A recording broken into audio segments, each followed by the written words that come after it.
our third session of our Tuesday mornings, looking at the true cause of disease. We've looked at our cycle of life, or carbon cycle, and also having a look very clearly that the germs aren't causing the disease, they're the result of something. And that's why Ellen White says in page 127 of Ministry of Healing, in case of sickness, the cause should be ascertained. Mm-hmm. Well, how do you ascertain the cause? You ask questions. Yes. You ask a lot of questions. And remember what we're looking at? History. We're looking at symptoms. But of course, you're not going to get the response till you start advising or implementing different things. And as you do the history, what's your guideline? Your guideline is the 8 laws.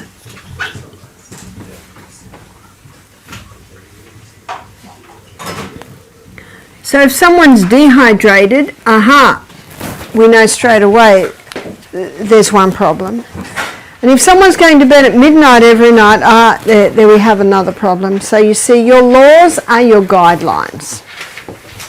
And when I first started doing this, my husband wanted to start his own health retreat, and I am a mum homeschooling with kids, and I'd helped other mothers because I'd been, using natural remedies on my children for a while. And we started the health retreat, and my 17-year-old daughter was a massage therapist. She'd already done a course. My 15-year-old daughter, she'd been cooking since she was about 13, and she was 15, so she was the cook. My husband's daughter, Michaela, she's very good typist. So at the age of, I think it was 12, she became Michael's secretary. And our 3 boys, who were 11, 13 and 14, they were the gardeners. So we had a team. And the good thing about having the kids as the team, you don't have to pay them at first. And I said to Michael, who'll be the health director? He said, you. I said, no, I'm just a mother that helps other mothers. He said, no, you'll be good. And he walked out of the room. Oh, right. And I know that all God's biddings are his enablings. And whatever he asks you to do, if you do it with an open heart, a teachable heart, a humble heart, he is able. In fact, he is able to do exceedingly abundantly above all that we ask or think, according to the power that worketh in us. And so that's how I started. And I really did not feel that I knew much at all. I didn't feel at all qualified or able to do this. And so when I would consult, that's how I would consult.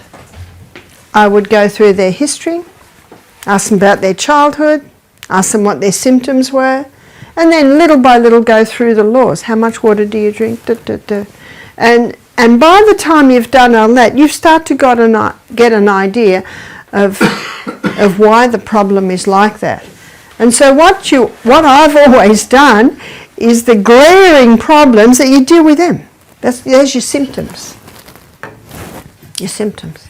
That's what. And as we go through this medical missionary training school, I endeavour to say that all your questions will be answered, and we will pack that out, and you'll see it in more detail. But what I wanted to touch with you now was, how do you get the yeast or fungus out of the body? Now, there are 4 ways it can get in. Skin, don't touch it. Don't ever touch it. If there's a mouldy orange in your fruit bowl, you put a glove on, or you put your hand in a paper bag and get it and screw it round, or get tongs. Don't touch it, because your skin will absorb it. So your skin, you can inhale it. It's about the only time I know you should wear a mask. Is if there's a mouldy area. I know some ladies a couple of ladies, single mothers, children are starting to go to school, they've got to earn a living, and they've become green cleaners. There's a real demand today for green cleaners. Cleaners who'll only use natural products. Mm-hmm. And if you can't afford to buy all the fancy biodegradable ones, vinegar, sodium bicarbonate. Yeah, vinegar and sodium bicarbonate, and if it's really stubborn, put them together, you'll get a nice fizzy reaction and get the scrubbing brush into there. And then to make the bathroom smell so nice, have some lavender essential oil or eucalyptus oil, put it on a cloth, wipe the whole bathroom down, then when the lady comes in, she'll go, oh, it looks so nice and it smells, you know, ladies and smells. But I know one lady, I was in their area and she told me she was able to make a living there. She just put an ad in the paper, green cleaner. Saw her a year later, she said, I got 3 girls working for me now. But the reason me telling you that is, if you go into a bathroom and it is black with mould, you know what you do? You turn around and say, sorry, you'll have to get someone else for that job. No, don't expose yourself. Don't expose. It's too. It might take half an hour to get in, and it might take 10 years. Whew, to fully get out. Okay, so protect your body. That's the middle law is temperance, not taking anything into the body that will harm it, and taking in moderation the good things. So skin, breathing, ingestion. Don't eat anything that has mould on it. Sometimes people cut off the mouldy bit and eat the other. Well, I can tell you it's all through. It doesn't get to the mould where you see the mould till the final stage. Rice. Be very careful of rice. In the book, one of the books I've got, it's called Mycotoxins and their effect on human and animal health. And it cites in there that in the 1920s there was an epidemic of cardiac beriberi, which is a heart condition all through Asia. And they traced it to the mould on cooked rice. So in 1921, you might like to write this down because this is a really important piece of information. And I like telling things that takes only 30 seconds to tell, but it tells a whole lot. In 1921, Japan passed the Rice Act. And the Rice Act put stringent rules on the storing and the keeping of cooked rice. So if you go to Asia today, you'll never get yesterday's rice. So the rule stated that rice had to be cooked fresh every day. Now if you want to make fried rice, you cook the rice in the morning, make the fried rice at lunch. You want to make sushi, cook the rice in the morning, make the sushi for lunch. But never the next day. So when I go to a church function on Sabbath, I never eat the rice dishes. Now what we do at our church, we'll put rice in a slow cooker early Sabbath morning, and then it's just nice for lunch. If you cook too much, you could freeze it, but don't use it the next day. Now there are 2 things that are very susceptible to mould growth. One is peanuts and one is cooked rice. And remember, it's there before you see it. And I had one young man, only 30, and he had health issues, and I'm going through everything. I couldn't see anything that I could falter. Yet his energy levels were down. And I mentioned rice. He said, oh, I cook a pot of rice and I eat it all week. I said, aha. Aha. Because as you will see, mould, fungus live in an anaerobic environment. Ladies, you'll want to hear this. You can talk later. Sorry, I don't want you to miss out one thing. If you want to talk, write down what you want to talk about and you can talk in your break. So, did you hear that?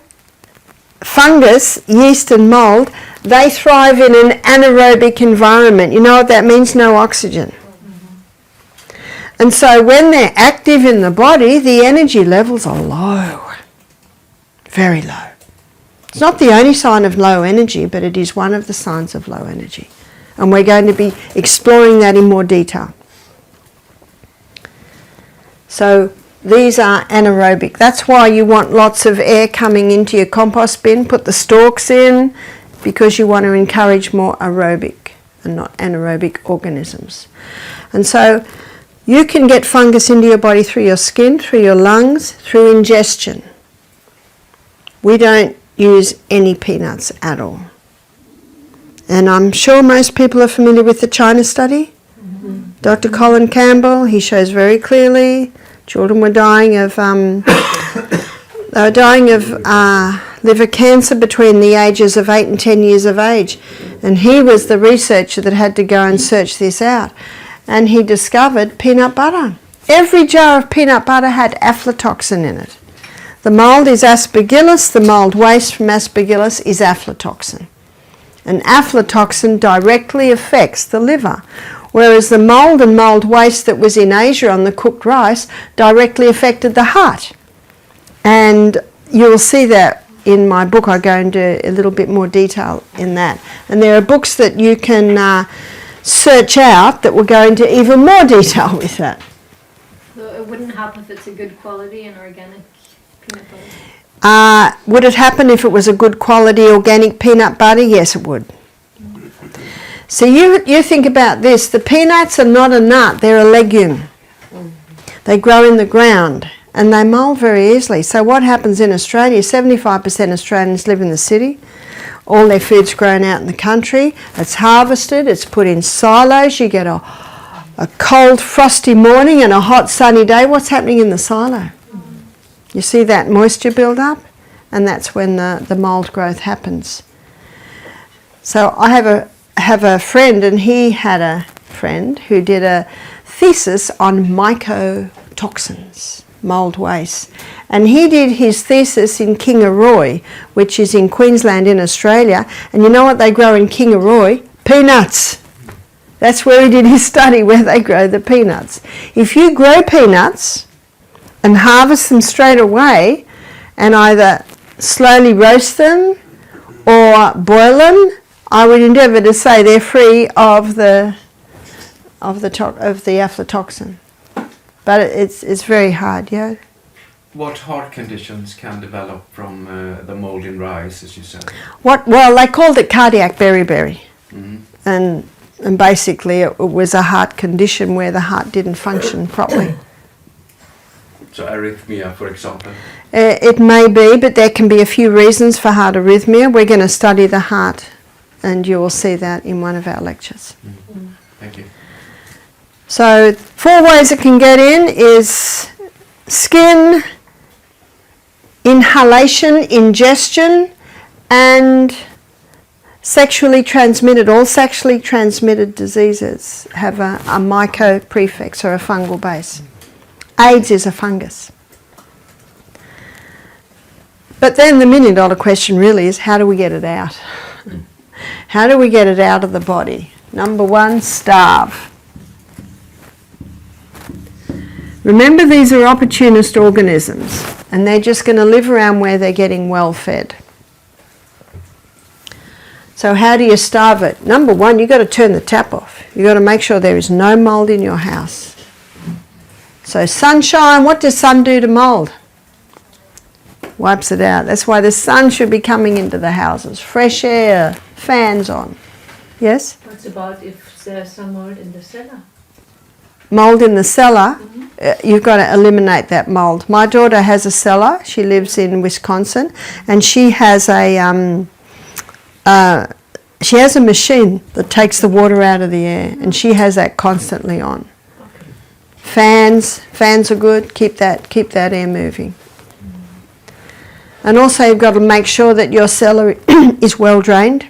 Yeah, that's a problem. Oh, it's not so good. Yeah. Because that can be the cause of many diseases. I met a lady in the US, she said we had to destroy our house and it came from the cellar.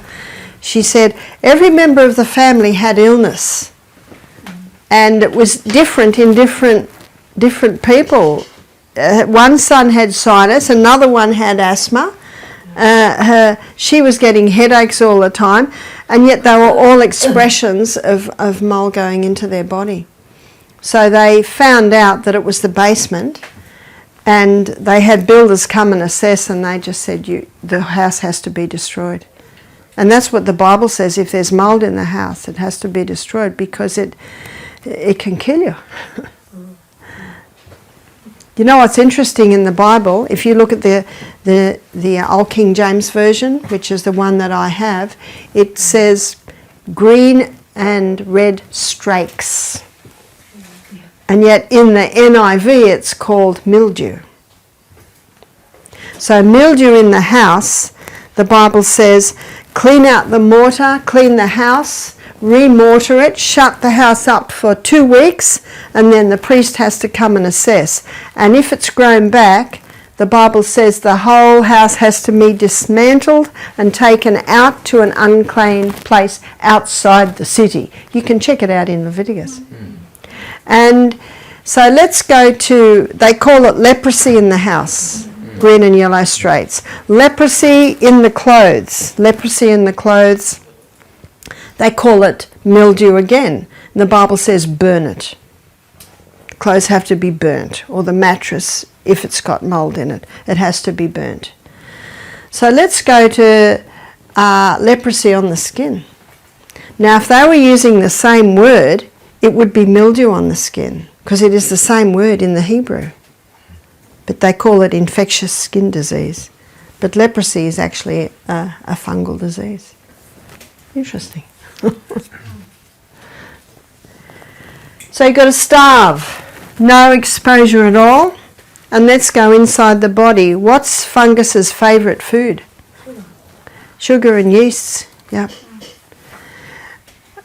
We have a book in our library by an oncologist called Dr. Tullio Simoncini, Italian oncologist. I think he's in jail at the moment.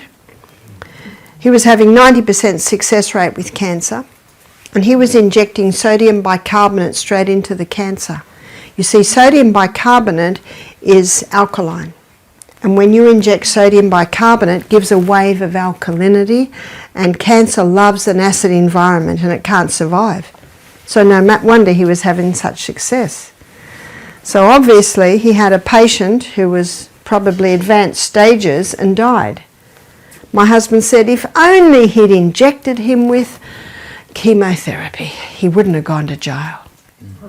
Can you see the point? Yeah. And he's on a charge of manslaughter. Just incredible. But his book, because that's one of the complaints about me, is that I quote a disgraced oncologist, which is Dr. Tullio Simoncini. And my husband said, Barb, it's probably better that you don't quote him, but I do, because he was having such great results. And I do not believe, in my eyes, he's not disgraced. It's just that it was most unfortunate one of his patients died. That's all he did, was inject sodium bicarbonate in. Did you know that the stomach lining makes sodium bicarbonate? Did you know that your pancreas makes sodium bicarbonate to alkalize the acid, stomach acid that comes through into the duodenum? And we'll look at that when we go through on the journey through the gut. So it's a naturally occurring substance. Doesn't Ellen White say not to use sodium bicarbonate? To raise cakes. And I really believe she's talking about people who are having cakes 2 or 3 times a day, raised with sodium bicarbonate. Would I have advised drinking with sodium bicarbonate? Only if the person had throat cancer and they could gargle with it. Only if the person had stomach cancer, and then they would drink it early in the morning, and then they would drink it before they go to bed. Because the only part in our body that should be acid is the stomach. And you don't want to neutralise your stomach acid. But it's only acid. The hydrochloric acid is only produced when you smell or think food. Then it starts to be produced to break down your protein. So I don't advise drinking sodium bicarbonate. But Dr. Emma Fields, a Canadian doctor, she gave me a recipe for the sodium bicarbonate wraps. And that's 2 kilos of sodium bicarbonate and 5 litres of hot water. And what we do is we dunk towels in it. There's also half a cup of lemon juice in there. We wring it out, and then bit by bit we cover the whole body with these hot towels. A person can have fungus in their body but not have cancer. But if it continues to stay and it's well fed, then it certainly can grow into cancer. Cancer loves. Now, to know, it's important to know what cancer loves so that we don't go there. Cancer loves glucose. So when we get someone wanting to conquer cancer, we give them a very low glucose diet. No fruit, no honeys, no even natural sugars at all. What do they eat? Lots of vegetables, lots of legumes, nuts and seeds. All of those foods are very low glucose. And that helps to starve it, because cancer cells consume 15 times the glucose of any other cell. A lady contacted me and she said, Barbara, did you hear that they're doing research in America at the moment showing that cancer cells consume 15 times the glucose? Cancer cells thrive in an anaerobic. So cancer loves an anaerobic environment. And you know what my response was to her? I'm so glad they're doing that, but did you know that in 1942 Dr. or Professor Otto Warburg got a Nobel Prize for discovering that? This is 1942. But you probably know that when the Rothschilds and the Rockefellers came in and funded the cancer research to go to chemotherapy, radiotherapy, and surgery, then a lot of things were lost then. So cancer loves glucose, it loves an anaerobic environment. So that's why we want to give it lots of oxygen. So coming back to starve it, so starve it by a special diet. We usually advise people go on no fruit diet, no sweeteners at all for 6 weeks. They can have variety. Some people make Monday black-eyed bean day, Tuesday lentil day, Wednesday tofu day, Thursday cannelloni bean day, Friday kidney bean day. You can have a nice variety by doing that. And there's many different ways you can do legumes. I went to Punjab, India a few years ago. I was there for 5 days teaching. And the Hindus that asked me to come, they said, what will we feed you? I said, dal. I love dal. So I had dal at 9 in the morning and I had dal at 3 in the afternoon every day. No two were the same. So I had 10 dal meals. Different legumes, different flavourings, different vegetables. There's so much you can do. And that makes it a bit more exciting for the person that's chosen to give their body the conditions for conquering cancer. Number 2, kill. I do think we've got to get away from the kill mentality, but there are herbs that will kill fungus and won't kill you. Isn't that good news? So we've got garlic. In my book, Self-Heal by Design, I define this. We've got garlic, we've got olive leaf extract. And the other one is grapefruit seed extract. Not grapeseed extract, grapefruit seed extract. You've also got a South American herb called pordiaco. Now you don't use all your ammunition at once.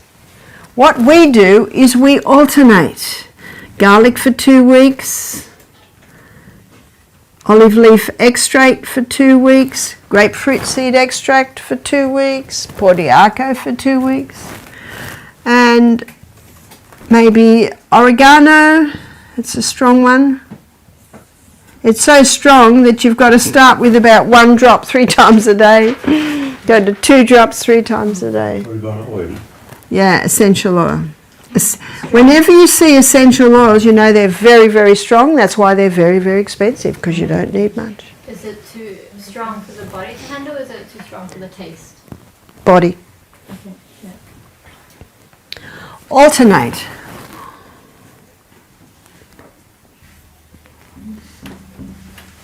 That's what we usually do. So these herbs will kill fungus and won't kill you. Number 3, alkalize. Because cancer loves acid. And we will be defining acid alkaline in another lecture. I have many books in my library of people who've conquered cancer, and I like to look at the common denominators, because some people advise apricot kernel seeds, some people advise IV vitamin C, you know, there's a whole lot of different treatments. There's fever treatments, and it can get very confusing. So I like to go to the common denominators. These are the common denominators. Cancer loves glucose, it loves an anaerobic environment, and it loves acid. So we want to do what cancer hates. So what does cancer hate? Cancer hates alkaline. Cancer hates oxygen. And cancer hates low glucose.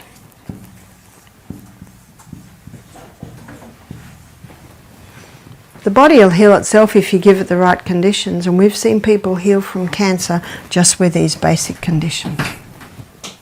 So how do we alkalize? Green drinks. Now, do you remember I said don't drink sodium bicarbonate? It's not going to alkalize your tissues. It only alkalizes what it touches. So if you've got stomach cancer and drink it, it'll alkalize that.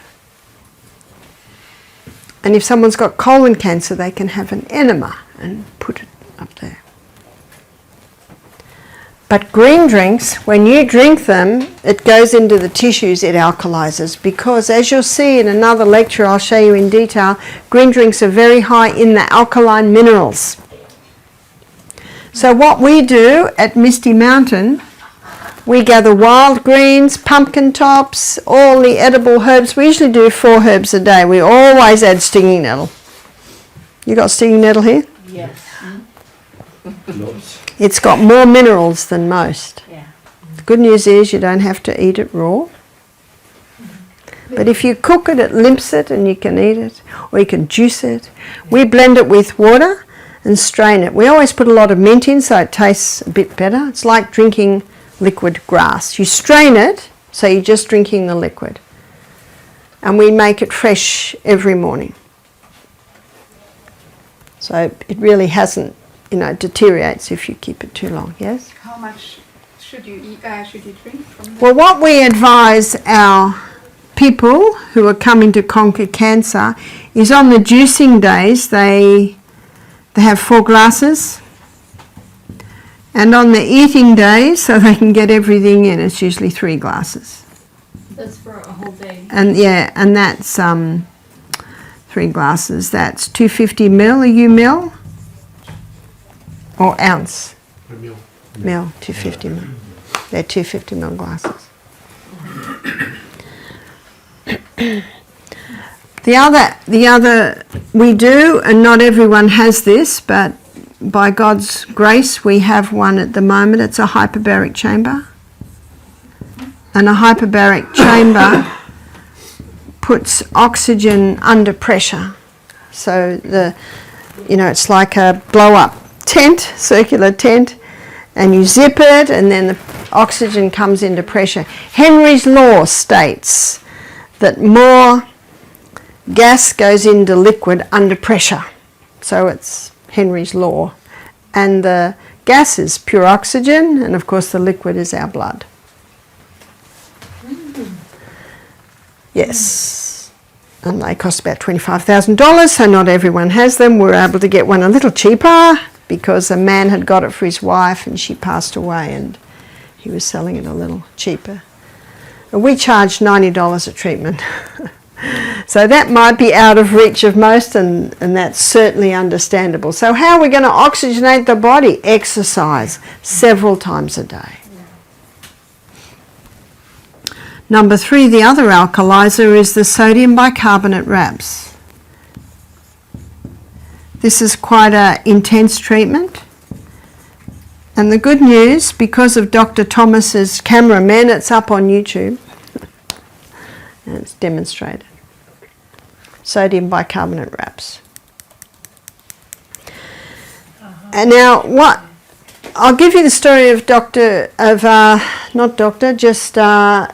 Elizabeth Cott, who came to us with 3 tumours in her abdomen, and the doctor said she had to have chemo immediately. She was late 50s at the time. She decided not to, and she saw a DVD of mine on cancer, so she booked into Misty Mountain. We immediately started to implement all this. We didn't have the hyperbaric treatment at the time. She stayed 2 weeks, so we did 5 wraps a week. We usually go for 1 hour. Person's wrapped up for 1 hour. She had the green drinks every day, and she alternated the different herbs, and she had a lot of vegetables and legumes, nuts and seeds. She went back to the doctor 3 months later, and he said, just keep what you're doing and come back and see me in 6 months. Now, what had he said to her in the first visit? You got to have chemo immediately. So when the blood tests, all her levels had come back to normal. She went back, so this is about a year later, she went back and one of the tumours had totally gone. And I think it took maybe another 10 months, another tumour has totally gone. And she said to me, I have never felt so good. I think she's 70 now. She said, I've lost weight. She said, I don't have to have the sleep apnea machine with me anymore. I'm off all my medication. She's actually giving little cooking classes and meetings.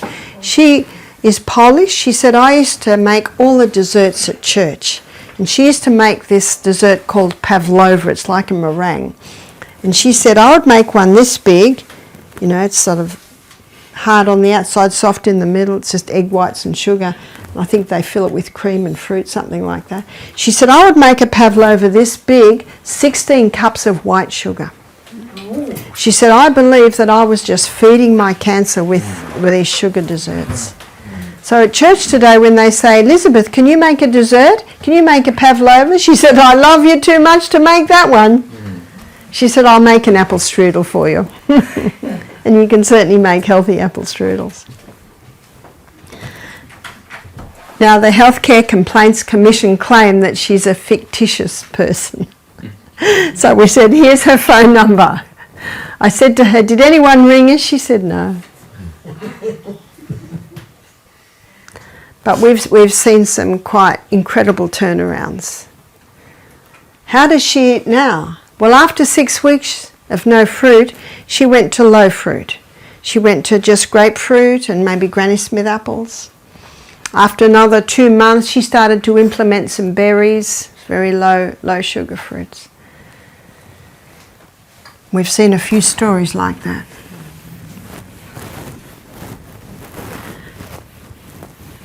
So when I was at the retreat in England, they said, you know, it's against the law to treat cancer. Well, we never treat cancer. Do you see that? You never treat it. All you do is teach. You're just saying the body's amazing. If you give it these conditions, it responds. That's all you're saying. So you can never be taken down. The only reason I was really banned is because of my husband's political party. We realise that now. They had an agenda. Even though they found nothing wrong, they'd obviously got orders to take me down. So that's what happened. But I think you'll be safe because your husband's not Michael O'Neill.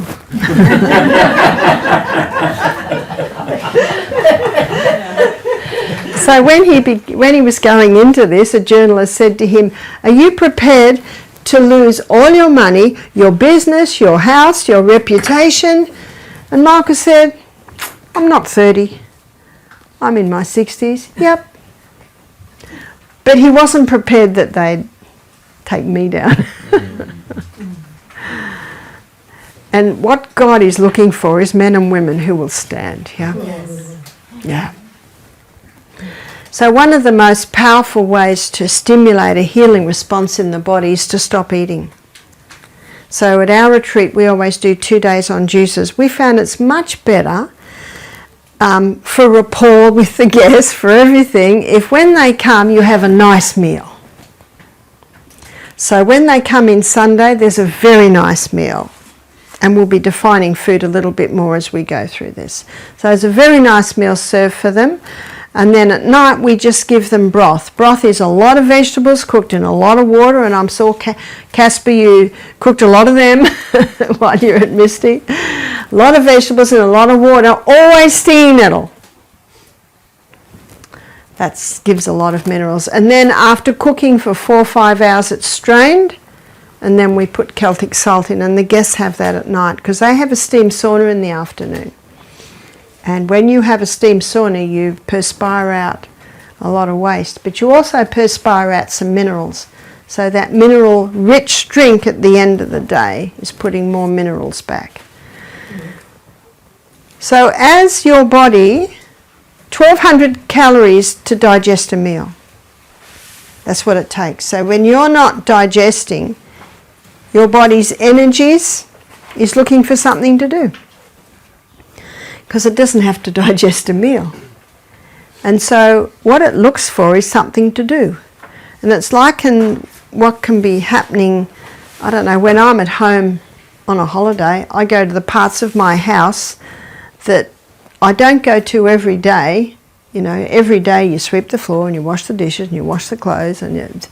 But then when you've got extra time, you go to those other areas, and that basically is what the body does. And I go to the area that's bugging me the most. In fact, the last time I had time at home, I pulled the bookcase apart and got rid of all the books that I don't really want there. I've read them, they're all right, they're not great, but the ones that, you know, are very good, I'll keep. So this area, and it will be different in different people. Maybe you'll clean out the garden shed, maybe you'll clean out the kitchen cupboards, I don't know. But what your body does, it knows where to go, yes? Regarding the broth cooking for 4 to 5 hours, we know as chef that you get the ideal taste after 4 hours. I was just wondering if the minerals will deteriorate, kind of like when you're making salt, you lose some of the minerals in the process of heating of the sea salt, you know? Yeah, it's more the evaporation that loses the... But that's a very good question, and I've got some very good news for you. No matter how long you cook the vegetables, you never lose the minerals. The minerals all go into the water. So there that... are more minerals if it's raw. If you eat the raw. Nope. No. Same amount. What you do lose with cooking vegetables is the vitamin C, some of the vitamins. The vitamins. Yeah, but you never lose the minerals. And the problem with salt is they don't wait till all the water's being evaporated. They just scoop the first minerals off, which is sodium chloride. So heating doesn't destroy minerals, that's the good news. So as your body has a rest from digestion, now it goes to restoration, regeneration. But before it will restore or regenerate, it's got to clean the house first. You would never go into an old house and paint a dirty wall, would you? No, it's got a clean house first. And so we have organs of elimination, and these organs of elimination have certain needs. And the largest organ of elimination is the skin. And Dr. Kellogg called the skin's pores millions of little sewers. Sewers, throwing off waste. The skin does 3 things. It'll absorb, that's why you have to be careful what you touch. It breathes. That's why never totally cover your skin, it breathes. That's why be very careful to put natural fibre next to your skin, because it's breathing. And it also throws off waste. What an incredible piece of creation is the skin. And the skin has certain needs. It needs to breathe. That's why we need to shower every day. Every day, wash the body's waste off. Every day we need to shower or bath. Be careful on the creams or anything you put on your skin. It must be made out of natural fibre. And the 3 fabrics to be especially cautious of, because they're made out of chemicals, is polyester, nylon and acrylic. Polyester, nylon and acrylic are really chemical fabrics. Whereas viscose, modal and rayon are made out of wood pulp. But when you buy them, please wash them and put them on the clothesline for a day, because they use a chemical process to soften the wood. But if you wash them and put them on the line, that gets those chemicals out, and you're left with the wood. So be mindful of letting your skin breathe. Your skin also needs exercise, because when you exercise, you increase the circulation of the blood to the skin, and when you increase the circulation of the blood to the skin, you increase the skin's ability to throw off waste. It intensifies it. That's why the best time to have a shower is after your morning walk. What I do, I always have a hot shower at night before I go to bed. But in the morning, I run up and down hills at home, and then I dive in the creek. So that's my morning wash, is the creek. And then if I'm gardening and it gets very hot, I'll have another swim on my way home from the garden. It is the best. When you're hot and sweaty and dirty, diving in that beautiful mountain stream, very nice.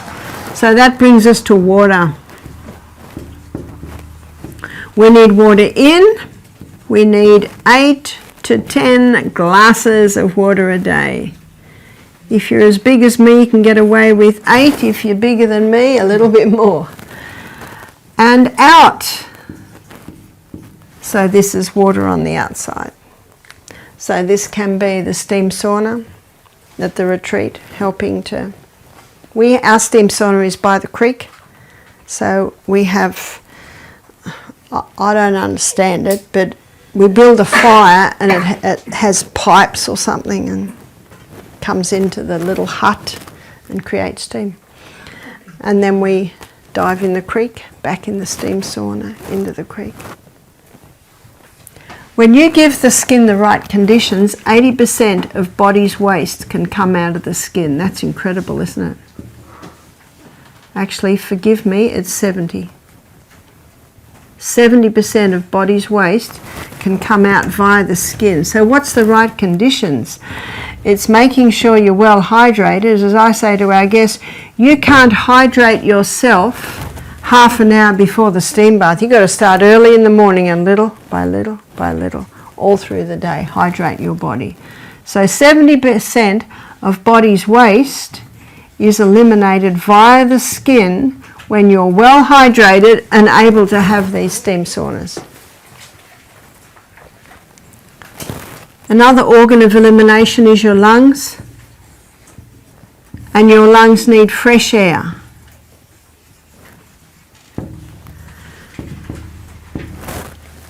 Obviously out here there's lots of fresh air because those trees are giving off oxygen. So you've got to be careful in your house. Investigate your pillows, your mattresses. If you see when you buy a pillow today, it's got a date on it. Because when people perspire at night, it'll often go into the pillow, and that can be a breeding ground for mold. So try and put your pillows in the sun every wash day. And we should be washing our sheets weekly. Every week we should wash our sheets. And the sheets should be natural fibre. I bought some sheets recently. They're very nice. They're 50% Linen and 50% modal. Oh, they're very nice sheets. I'm always looking for good sheets on special because they can be very expensive. So cotton sheets, of course, are great. So make sure natural fibre in your bedding. So try and have wool blankets, feather blankets. We have also wool quilts on our guest beds. So be careful of that, because all this can affect your breathing fresh air in at the night. And if there's carpet in the bedroom, that should be ideally vacuumed a couple of times a week. Not many people pull their bed out and vacuum a couple of times a week.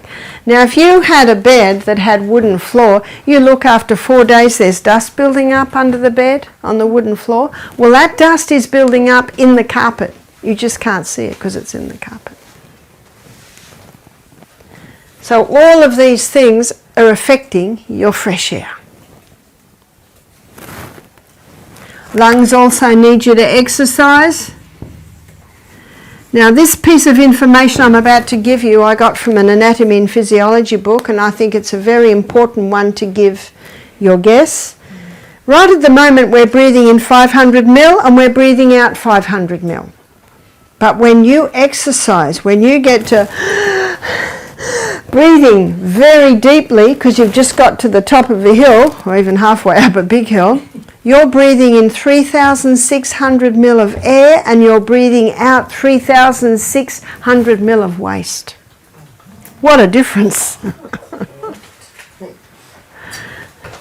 So usually it's 500 mil in, right now to be 500 mil in, 500 mil out. But when you exercise extremely, you're breathing in 3,600 mil and you're breathing out 3,600 mil of waste. I just read it in the anatomy and physiology book.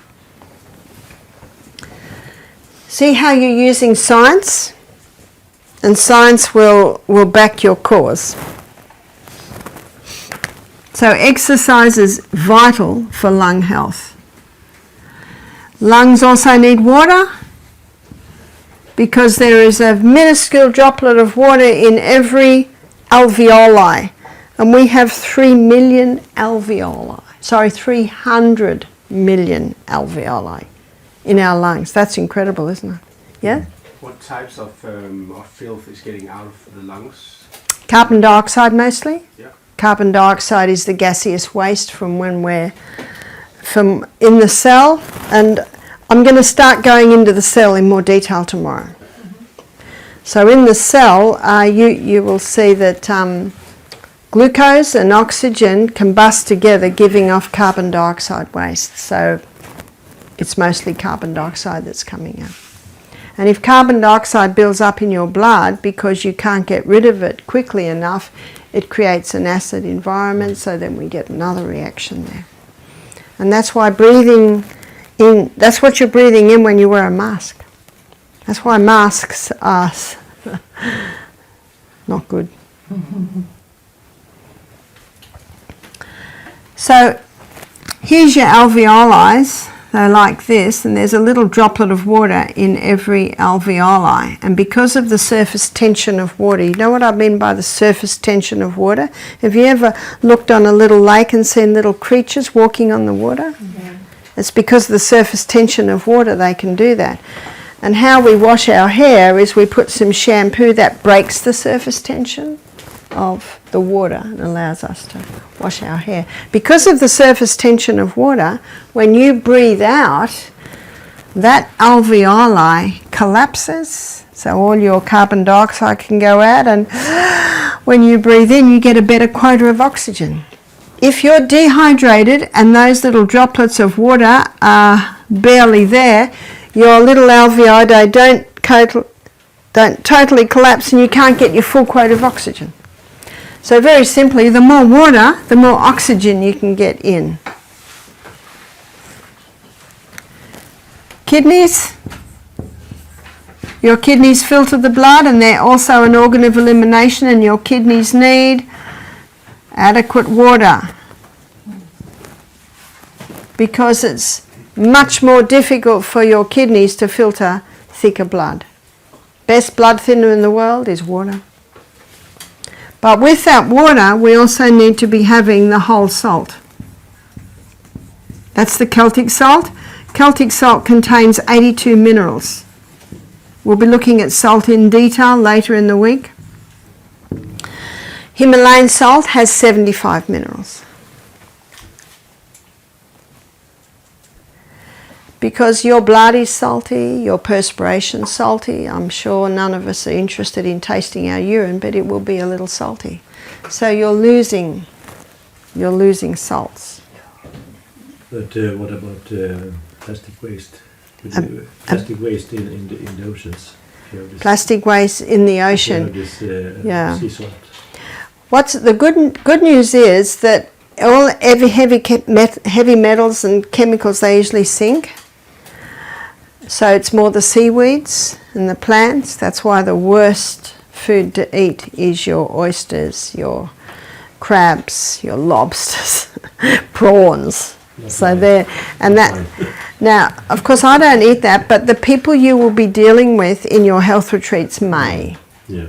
So it's important to have that knowledge. And the sea's constantly pounding, which is purifying the water. But there is a lot of waste dumped in the oceans today, that is true. I don't understand why Himalayan salt has 75 again. Because it must have come from the sea before. Yeah. Well, some is lost in the process, and some is even lost in the being in the mountains. So different things like that. Yes. One more question about the salt. Do you use Celtic salt for every meal, or do you use it just particularly one time a day? Or I take a little crystal before every glass of water, and I also put it very liberally on my potatoes, my salad, on everything I eat. And because it's a balanced salt, it works with the body. Because seawater is 92 minerals, and seawater is called an isotonic solution because it is the exact same mineral balance and proportion as is found in all body fluids. All body fluids, as one writer called it, he called it the internal ocean. And Dr. Robert Thompson, in his book The Calcium Lie, he believes that seawater is the clearest indicator of a creator God, because the seawater and the body fluids are so similar. In fact, the Navy in the war would transfuse with seawater if the person needed blood. So they're all illustrations to show how close it is. So the kidneys also need water, and they need that whole salt. The kidneys need exercise. Ellen White states that exercise strengthens and tones the internal organs. So we don't think of that much, but while you're exercising, every step you take, the kidneys are moving. It's strengthening and toning them. Exercise also increases the circulation of the blood to the kidneys, and the kidneys are filtering the blood. And that also explains why the kidneys must be warm. So no wonder when I was in Scotland 2 weeks ago, I was excited to find a kilt that was not too expensive because, you know, with a kilt you'll have a pleat that big on the outside, but the inside is that much, and it's 100% wool, so I've probably got about 4 layers of wool on my kidneys at the moment. The kidneys must be kept warm, because if they get cold, then you're not going to get the blood going into that area, and remember, then the kidneys aren't able to filter the blood as they should. Your kidneys also need not only warmth.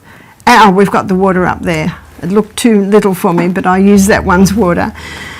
Only microscopic waste can come out of these 3. The largest piece of weight comes out of your colon, and the colon has a mind of its own. If you've got diarrhea and you tell it to stop, it won't, will it? And if you've got constipation and you tell it to go, it won't, will it? I'm reading a book at the moment, it's called The Second Brain, which is the colon. The colon must not be irritated, that will hurt it. It needs stimulation. So what stimulates the colon? What stimulates the colon is fibre. Fibre does two things. Fibre stimulates peristalsis, which is the constant movement through the colon, but the fibre also sweeps the colon. We're going to be looking at that in more detail when we go on our journey. We're going to go on a journey starting at the mouth through the whole of the gastrointestinal tract. Proverbs 14 verse 6, that's Proverbs 14 verse 6 says, "A scorner seeketh wisdom and finds it not, but knowledge is easy to him that understands." And that's why I believe as medical missionaries we need to show the people how the different organs work, because when you know how they work, you automatically have the knowledge on how to treat them. So if you look at the structure of the colon, I'm going to be drawing a big gastrointestinal tract for you when we do the gut. It has all these grooves in it, and they need to be swept, and fibre sweeps it. So the fibre in food is not digestible. It's a leftover from digestion, and it has a purpose. And the highest fibre food really is your vegetables. Your vegetables. Fruit, of course, has fibre too. But remember this, and I think you'll want to write this down. Vegetables are high in fibre, high in minerals, low in sugars. Fruit, high in fibre, high in sugar, low in minerals. Can you see the difference? And that's why when someone has a yeast problem, when someone has a cancer, we go a little bit away from the fruits and go more to vegetables. So that you've always can answer why. Why are these things so? Yeah? Ellen White talks about having a fruit cleanse. Yes. But yeah. As far as I remember, it's in connection with over brain work. Too much brain work. Yeah, over brain work, yeah, a fruit cleanse would be good. But if that person's got a yeast problem, it's not good. They can go to the savoury fruits. You know what the savoury fruits are? Tomato, cucumber, avocado, aubergine or eggplant, zucchini, pumpkin. So they have high fibre, and they're classified as fruit because the classification of a fruit is it has its seed in it, but they're what we call savoury fruits. The reason why fruit and vegetables don't mix well is because the vegetables are low sugar and the fruit are high sugar. So you get a bit of a war going on there. But those savoury fruits, the good news is they can go with vegetables and they can go with fruit. And the only reason they can go with vegetables is because they're so low in sugars. Traditionally, it has been acknowledged that the fruit are the cleansers and the vegetables are the healers. But we have got so many health conditions today that require less sweet. The diabetic does well with less sweet. The person who's overweight does best with less sweet. The cancer patient does better with less sweet. The person with the yeast problems does better with less sweet. Can you see that? And what about the vitamins? Do we not need the vitamins? Oh, we do need vitamins, and they are in abundance in the vegetables. We're going to have a question session in a minute. So the colon needs fibre to be swept and to stimulate peristalsis. The colon also needs water. One of the main functions of the colon is to take water out so stools are formed. Because when the contents of the gut goes into the large intestine, it's liquid. It's like what we call diarrhea. But as it goes through the ascending colon, transverse colon, descending colon, water's taken out, so stools are formed. So if a person's dehydrated, more water can be taken out than should be taken out. Then you're left with rabbit pellets and cement. Is that right? And when we go on our journey through the gut, we'll explore constipation and we'll explore irritable bowel, Crohn's disease in more detail. What the colon also needs to be an effective organ of elimination, it needs exercise. Exercise moves the colon. Exercise gently massages the colon. And exercise increases the blood supply to the colon. So exercise is vital. Colorectal cancer is about number 2 killer in America today. This is in a nation who don't hardly eat any fibre, who drink sodas and teas and coffees instead of water, who rarely exercise. So no wonder. And something else that stimulates the colon is laughter. Proverbs 17:22 states that a merry heart doeth good like a medicine, but a broken spirit dries up the bones. I'd like to say a broken spirit can dry up the colon. Do you know children laugh 125 times a day? So should we. Teach yourself to laugh more. My little grandson was going to bed one night. He was 3. His name's Sonny. And he called Mum back. And she said, "What is it?" He said, "I've just found a new laugh." She said, "What is it?" And he went, that was his new laugh. So he's still making people laugh. But the colon also needs the proper position. And the proper position is squatting. And I'm going to explain and draw this in detail when we go through our gut. But when I went to Singapore, when I went to Africa, when I went to India, when I went to Malaysia, you'll find there the European toilets, which you sit on, and then there's the local toilets, which is a hole in the ground. Mm-hmm. And it's all tiled and flush, but it's squatting. Mm-hmm. And the science today shows, where's our BHSC method? History shows us this. Science discreetly doesn't talk about it much. I mean, the Bible doesn't talk about it much. Science.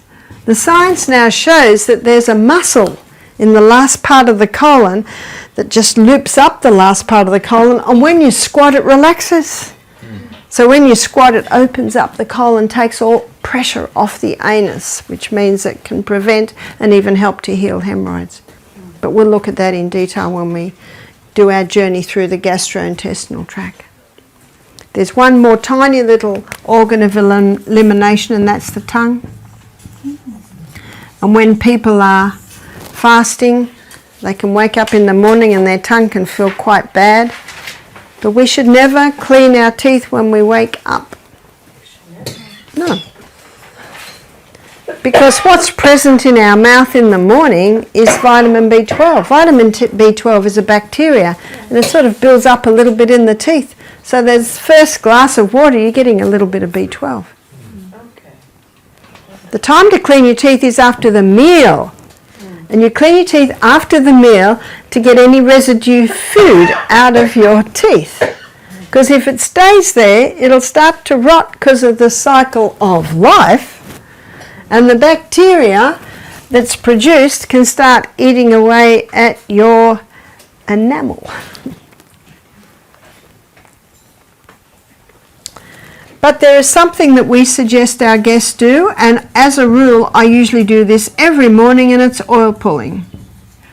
And that's putting a spoonful of coconut oil in your mouth and swishing. Swish for 10 seconds, rest for 10 seconds, swish for 10 seconds.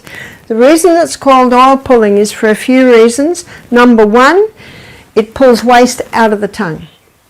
Number 2, it pulls waste out of the glands under the tongue. Number 3, it pulls waste out of the blood vessels under the tongue. But there's 2 other areas that can pull waste, and that is the sinus. I've known people with sinus problems to oil pull, and when they're finished oil pulling, oh, they said they blow their nose quite a bit. It seems to pull up a little bit further. And people with lung conditions, so they've got bronchitis, after they've oil pulled, they cough up a couple of lumps. How nice. I've known people to conquer gingivitis, that's infection of the gums, bleeding gums by oil pulling 2 or 3 times a day. It strengthens the gums, it helps to clean the teeth, because coconut, when it connects with your bacteria, releases antibacterial elements. So in the jar, the coconut oil is not antibacterial. But when it connects with even the bacteria in your skin, it becomes antibacterial in your mouth. Yes? So that means you drink a glass of water first when Yeah. you get up, and then you do oil pulling. Yeah, I usually do a few glasses of water, a little bit of salt, glass of water, then I usually do about 3 glasses of water, then I do my exercise, and when I come back I have another water, and then I oil pull while I prepare my breakfast. And that's the way to do it, is make an appointment with yourself as to where you're going to do it. It's like exercise. If you don't make an appointment, you'll never do it. You can do it later, you can do it later, you'll never do it. But if the tongue is eliminating waste, drinking water first is not washing down the waste inside. It doesn't matter if you do, because our gastrointestinal tract is a hollow tube. So if you wash it down there, it's just going to come out the other end. But you do not swallow the oil. No. No. Because oil in the stomach can start digestion, plus there's a fair bit of waste in that.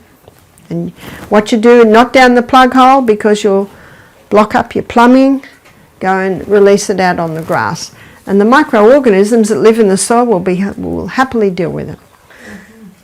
And then you rinse your mouth a couple of times and let it out. How would it affect the lungs, though, if you have it in your mouth? You mentioned That's very interesting. Yeah. How does it do that? But you test it yourself. Often when you oil pull, you have a feeling to release. But what we've got to remember, our whole body's connected. Same blood that goes through our lungs, goes through our mouth, goes through every part of our body.